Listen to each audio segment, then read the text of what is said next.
काम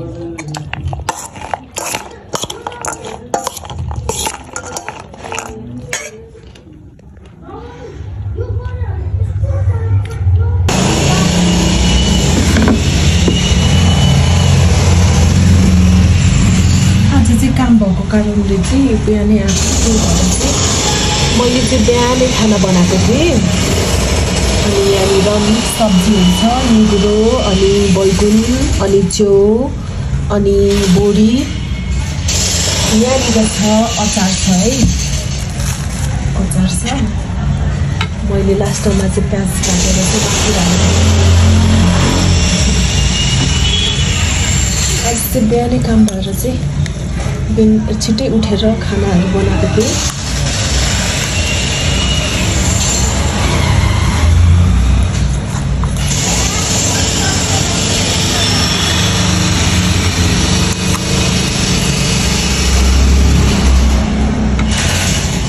अचार है यो चाहिँ आलस र सिलाम अनि टमाटरको अचार बनाएको छ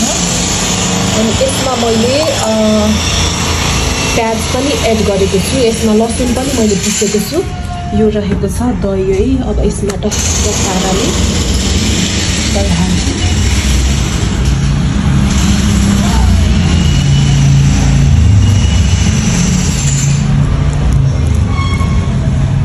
दही राख्ने ठाउँ चाहिँ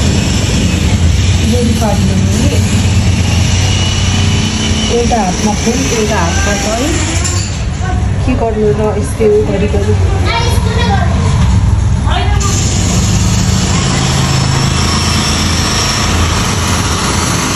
दही त मेरो यस्तो बेस हो पुरै छोडौँ है दहीलाई चाहिँ यहाँ राखिदिनु पऱ्यो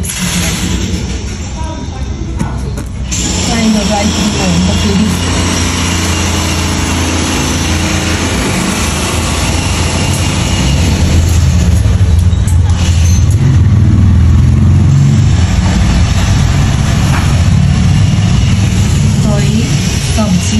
अचार है अब खान्छु ल नभने भोक पनि लागिरहेछ लगभग 11 बज्न लागिसक्यो काम पनि सक्यो आज चाहिँ म खाँदैछु है त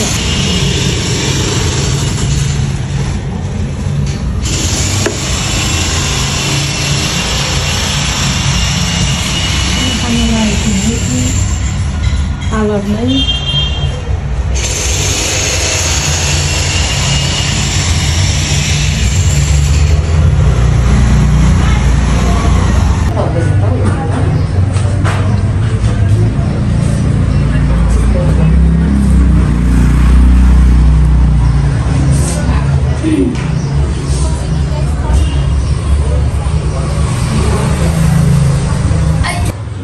चाहिँ लगभग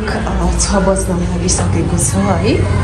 अनि आज चाहिँ एकदमै धेरै बिजी भएँ अहिले भर्खरै फुर्सद भएर पनि मैले चाहिँ पुसपास पनि सकेँ किनभने काम साँच्ची आफूलाई खानु साँच्ची अरूलाई भने जस्तै अहिले चाहिँ मैले सरसफाइ पनि गरिसकेँ किनभने ढुक्क भयो नि त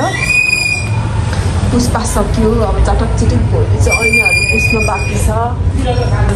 खाजा पनि खाइसक्यो कपडा पनि धोइसक्यो अनि अब ढुक्क भयो किनभने हेयर कलरदेखि लिएर सेडिङदेखि लिएर हेयर कलरहरू चाहिँ आज मैले धेरै गरेँ सामानहरू त ठिकै बेचे जस्तो लागिरहेछ यस्तै छ दिनहरू चाहिँ यसरी नै बिजी बितिरहेछ है लाइफ घरिघरि त यस्तो खुट्टा दुख्ने गरी उभिनुपर्छ लगभग 9-10 घन्टै उभिनुपर्ने पनि हुन्छ 7-8 घन्टा पनि उभिनुपर्ने हुन्छ अनि त्यही भएर चाहिँ अब चाहिँ मेरो रेस्ट टाइम अब चाहिँ म रेस्ट गर्छु किनभने यत्रो टाइम खटेँ किनभने कति बजीदेखि भनेपछि 11, 12, 1, 2, 3, 4, 5 भनेपछि 7 घन्टा खटेछु सो अब चाहिँ साँझ पर्नु लाग्यो अब 1-1.5 घन्टा पछाडि त घर जाने बेला पनि हुन्छ 7:30 तिर 8 बजी चाहिँ अब जानुपर्ने हुन्छ सो अब चाहिँ म रेस्ट गर्छु हजुरहरू सबैजना सन्चै हुनुहुन्छ होला फिट एन्ड फाइन रहनु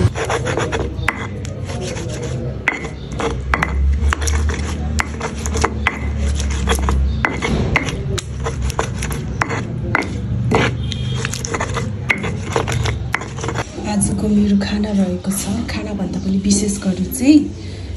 ढेँडो रहेको छ यो चाहिँ कोदोको फापर चाहिँ ल्याएर यो चाहिँ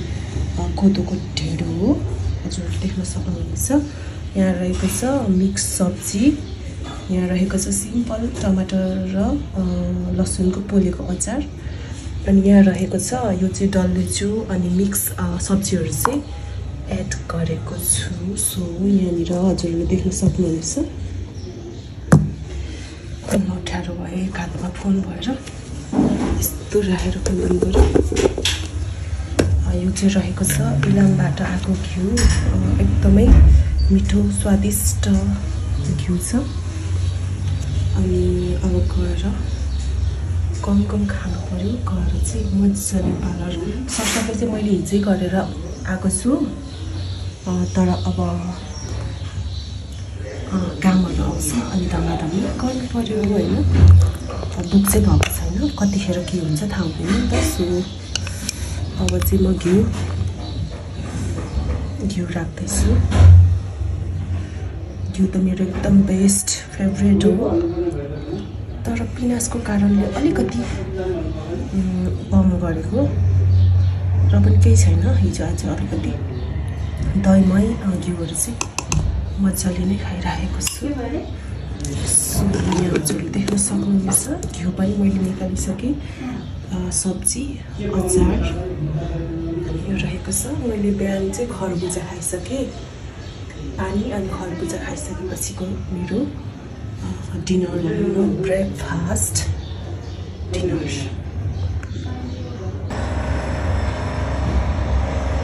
यो चाहिँ मेरो बिहानको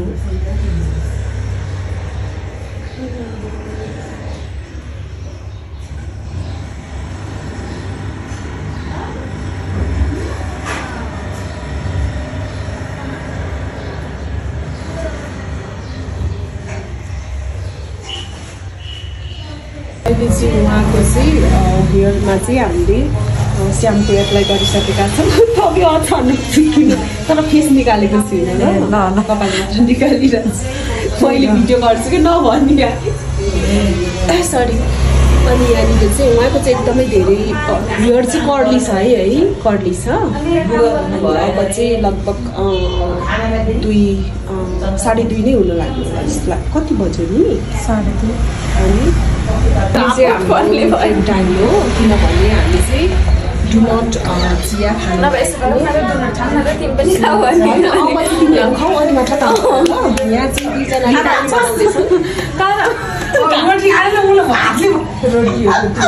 रोटी खाँदा हुन्छ खाऊ मजाले खाऊ अनि पचाऊ अरे दिदी तपाईँ पनि खानु म त खाइदिन्छु त कि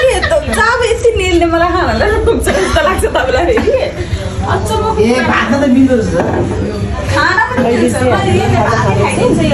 आज चाहिँ हेयर केराटिन प्लस नेल छ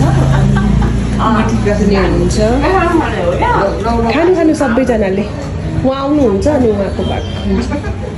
अहिले चाहिँ हामी खाजा खाँदैछौँ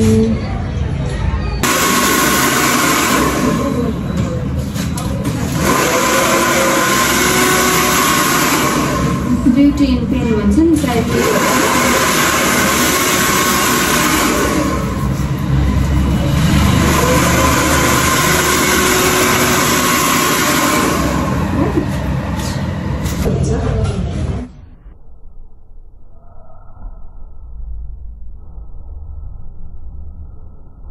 आज चाहिँ म एकदमै धेरै बिजी भएँ आज नेल प्लस केराटिन चाहिँ अलिकति ढिलो आउनु भयो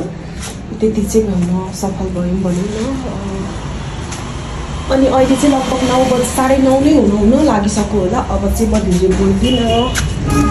मेरो सेन्डल धोएर सुकाएको थिएँ राखेको सेन्डल यो चाहिँ लाउनु एकदमै सजिलो हुन्छ ओ माई गड आज त 80% हुने गरी काम गरियो म चाहिँ अब रेडी नै भइसकेँ किनभने अब कुद्नुपर्ने हुन्छ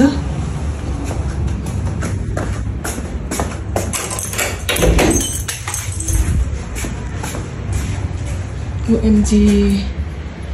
अब चाहिँ म लागेँ बाई बाई यो भ्लग चाहिँ म भोलि हाल्छु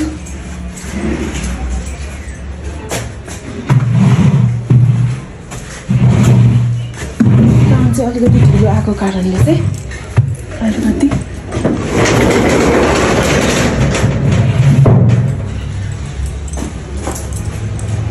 ढिलो हुन पुग्यो।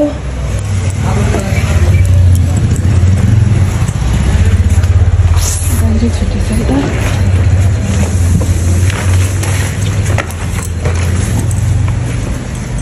अहिले चाहिँ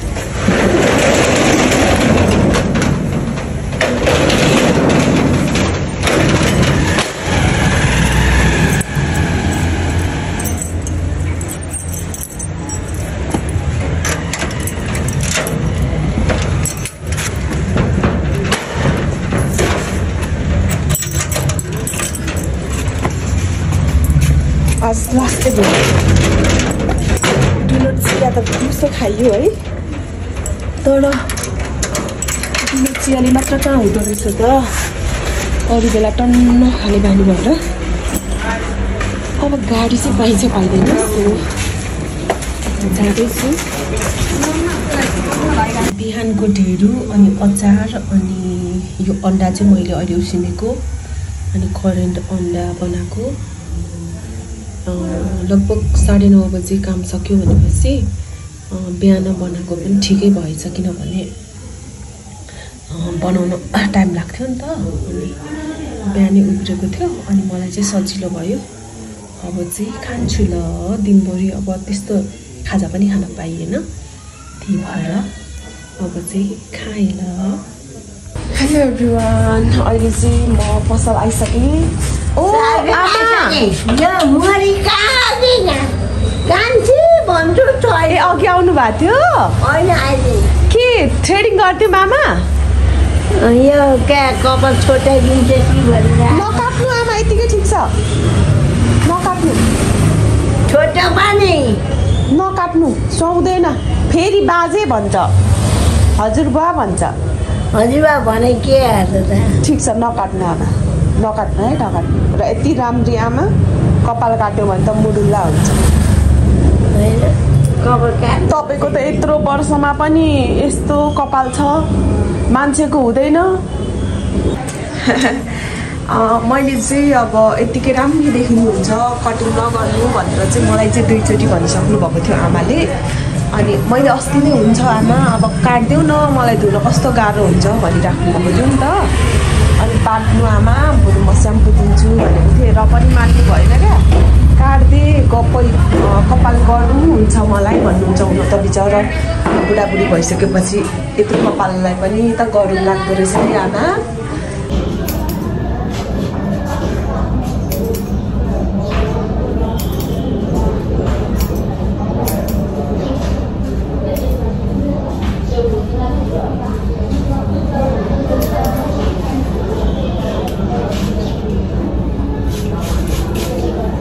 भयो आमा? छैन शीतल छ मलाई त।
पैसा पर्दैन,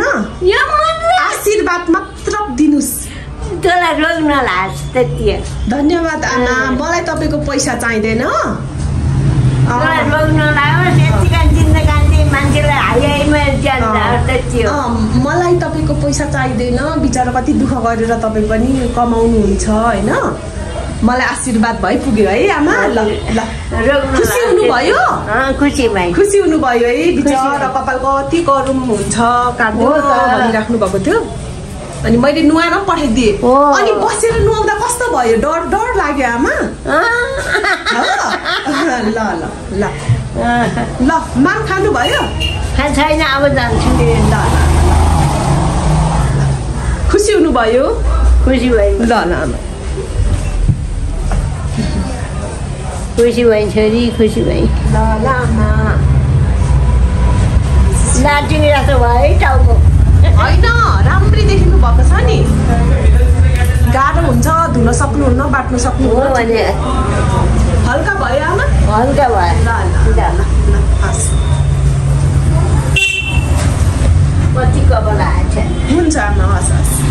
अब म चाहिँ सरसफाइ गर्छु किनभने चाहिँ म एकदमै धेरै बिजी थिएँ हिजो पनि अनि सरसफाइ नगरी यत्तिकै अब गई हतार हतारमा म 9:30 नै हुनु लागेको थियो अनि यत्तिकै गर्ने अब चाहिँ म सरसफाइतर्फ लाग्छु